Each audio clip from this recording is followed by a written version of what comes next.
little bit of a disaster. That is a common sound whenever this precious group of friends gets together. They tell stories about sports, the weather, their families, but one thing they are not allowed to talk about, the Bible. I'm just devastated that it all fell apart. Very sad. Disappointment. One of the best Bible studies I've been in my 87 years of life. See, Ken Hauge, who led the group, got a threatening letter from management. Stop the Bible study or be kicked out at the end of the month. First, the blood runs cold thinking about packing up and moving. I mean, if eviction should happen, we don't look forward to leaving. When he and his wife moved to the Evergreens, several people asked if he might consider leading a Bible study. He applied for the group to use the club room down on the first floor.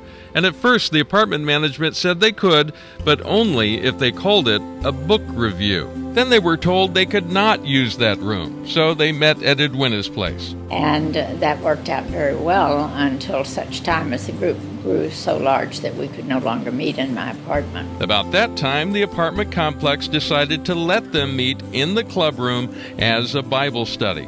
But then, several months later, management changed the rules and prohibited the use of that room for religious purposes. And that threatening letter said if Ken led a Bible study, even in his own apartment, he could be evicted. For my wife and I, it's sort of like resting in the eye of a hurricane. You know, in the eye of the hurricane, it's peaceful and quiet. Just don't get up against the walls. They all miss discussing their faith right where they live. Well, as you can see, I'm in a wheelchair. I'm not mobile enough to go elsewhere. I'm not able to drive because of my health.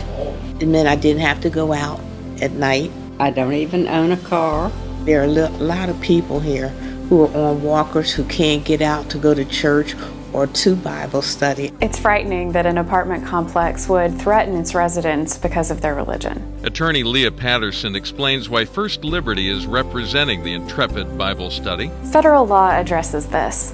The Federal Fair Housing Act prohibits landlords from discriminating on the basis of religion.